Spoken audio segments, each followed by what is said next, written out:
my channel and to another video. I really hope you're okay and you're having a good week. In today's video I'm going to be sharing with you 10 sewing hacks that you might not be aware of that might just help you along in your sewing journey.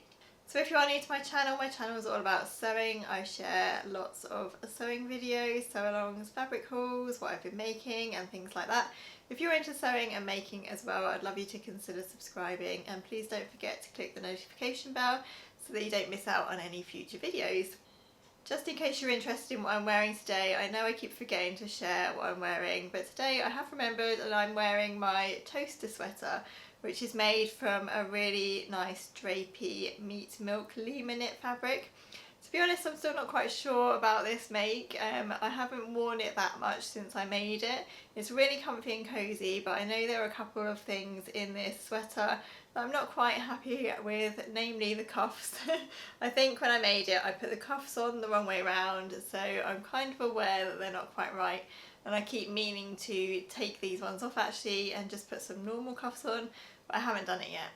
So maybe you can let me know what you think in the comments.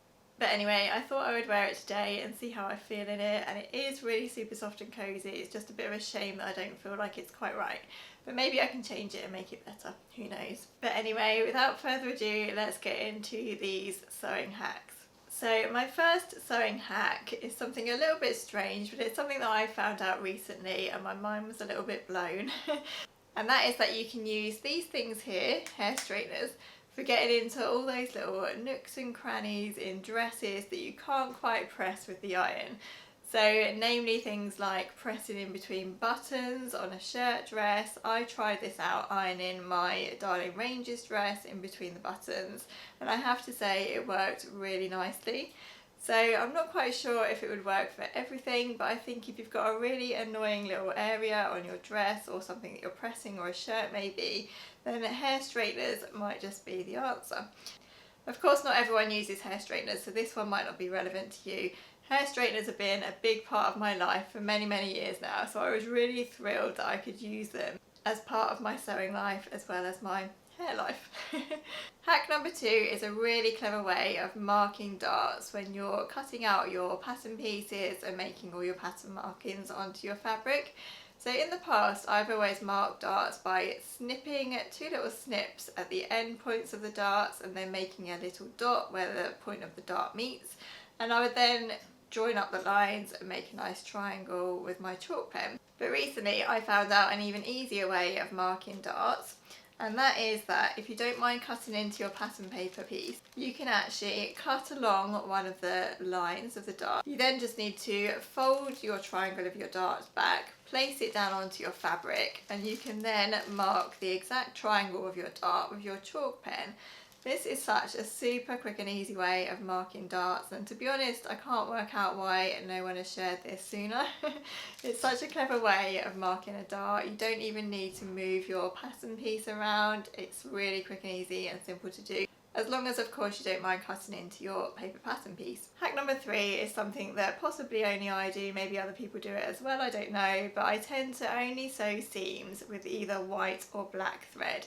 So if I'm making a garment, I won't buy a big spool of the colour of the garment that I'm making. I tend to stock up on these big Gutermann thread spools. I think they're about 1,000 metres or something, and I'll have one in white and one in black, and those will be generally the only cottons I use to sew the seams of my garment.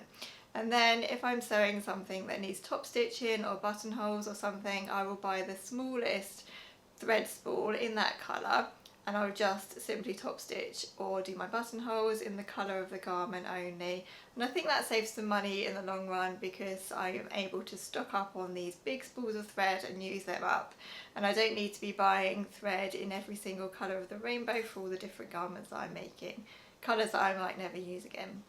Hack number 4 is something that may come in handy if you really hate adding seam allowances to patterns like I do. So I quite enjoy sewing up fibre mood patterns, but what really annoys me slightly about their patterns is that you always need to add a seam allowance. So I found out a hack recently which makes adding your seam allowance slightly easier. Jury's still out for me a little bit on this one because I'm not quite sure how accurate this is, so bear with me. But I learned recently that you can use 2 pencils tie them together with a hair bobble, and you have roughly then a centimetre between your two pencils.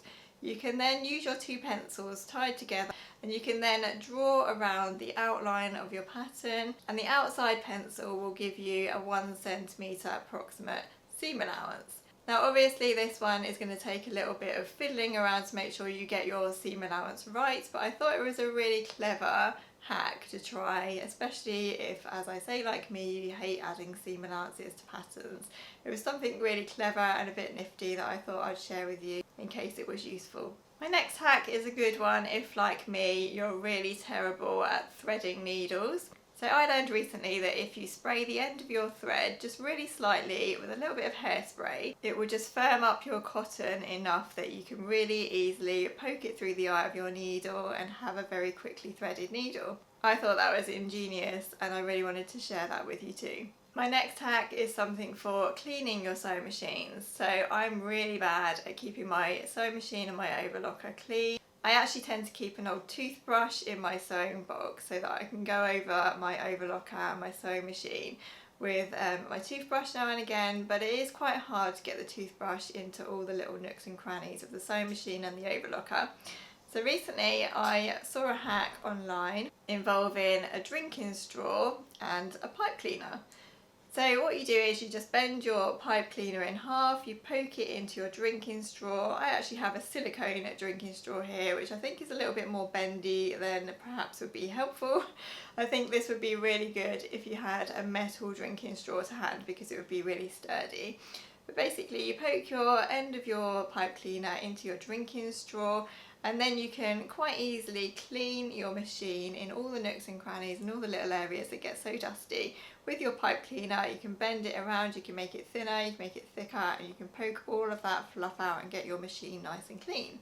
And again, I thought that was just such a simple hack, but a really useful one. Another great tip, and one that you may have already heard of before, but I still find it a helpful one to use now and again, is if you struggle to sew a straight seam, or if you're sewing something like a drawstring casing or something, which means that you're struggling to find the measurement on your sewing machine plate, a good idea is to use a strip of masking tape. I've actually stolen my daughter's colourful patterned masking tape here for this demonstration. You can use whatever you like. Obviously you can just use decorating tape or anything that you have to hand. And then all you need to do is mark your seam allowance, stick down your masking tape onto your machine, and then you can quite easily line up the edges of your fabric with the edges of your masking tape and sew it straight down your machine, and you just get that extra little bit of seam guidance to help you keep it nice and straight. My next hack is a really good one if your machine struggles like mine does when you're sewing anything really thin and fiddly, say like a drawstring tie or something like that. I know my machine really doesn't like these skinny little ties when you have to sew those when you're making a drawstring or something. So a good tip that I heard recently is just to fold up a scrap of paper, anything you have to hand. I used in my demonstration here a little bit of tracing paper that I had over. So what you need to do is just fold up your piece of paper just so that it has a little bit of height to it, place it underneath the back of your presser foot, and then feed your fabric through next to your piece of paper, and your sewing machine presser foot will just be raised slightly enough so that it thinks that it's sewing a thicker piece of fabric, and it will just go straight through your teeny little drawstring casing. And that's a really helpful tip for just getting your sewing machine to work better with skinny little bits of fabric. My next hack is actually something that I've done for many years, but recently I heard someone else say that they'd heard someone else do it, and it was really helpful to them. So I thought I'd share it, because even though it is a really simple thing, sometimes it's really good to hear these things and think, oh yeah, why haven't I been doing that before? So that is just to keep a bowl or a mug or anything you like really on your sewing table or your ironing board. In my case it's the ironing board because that's where all my little scraps go. Just to catch all of your threads and your overlocking threads and things like that, and stop them littering your table or your ironing board or whatever. So up until recently, for a good few years now, I've been using one of my children's Octonauts Easter bowls. And this is just a bowl that they grew out of, and I inherited it somehow, and this just follows me around while I'm sewing, and I put all of my little threads and overlocking threads and bits of rubbish and things like that in there. It's just like a little sewing bin really.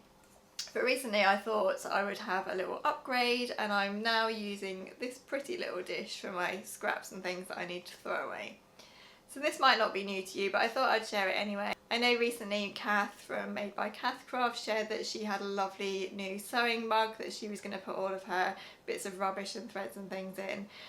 So I'm going to have an upgrade, and I'm going to use this nice little bowl instead of the plastic colourful Octonauts bowl that I have been using. It's a simple thing, but it might be something that you've not thought of doing before. And my last hack, and I'm not really sure if you could even call this a hack actually, it's a little bit of a cheat really, but I wanted to share my most used sewing tool, and that is this magnetic pin dish. So it took me ages and ages to get anything magnetic in my sewing life, but now I have this pin dish in my life, I would never go back.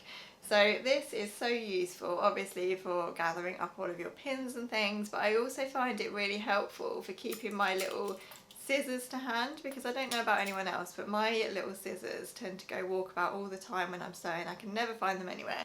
So I find that if I put my little scissors into the magnetic dish as well, they're less likely to go walkabout.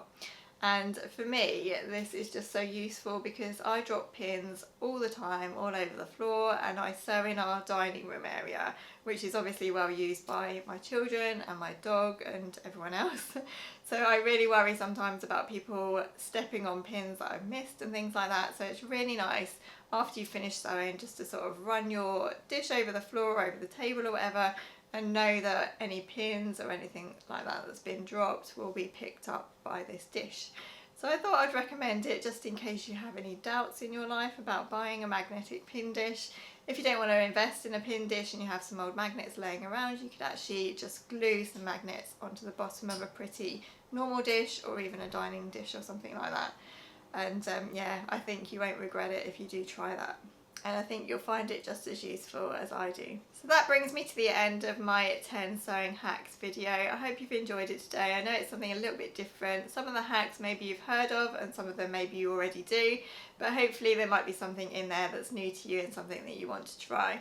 I would love to hear in the comments if you have any sewing hacks to share, because I know I would love to read them and use them for myself, and I'm sure everyone else would love to read them in the comments as well. Thank you so much for watching, everyone. Please, if you have enjoyed this video, I'd love it if you gave it a like, and please don't forget to subscribe to my channel if you haven't already, and don't forget to click the notification bell so you don't miss out on any future videos. I'll be back next week with another video, and I'll look forward to seeing you then. Bye!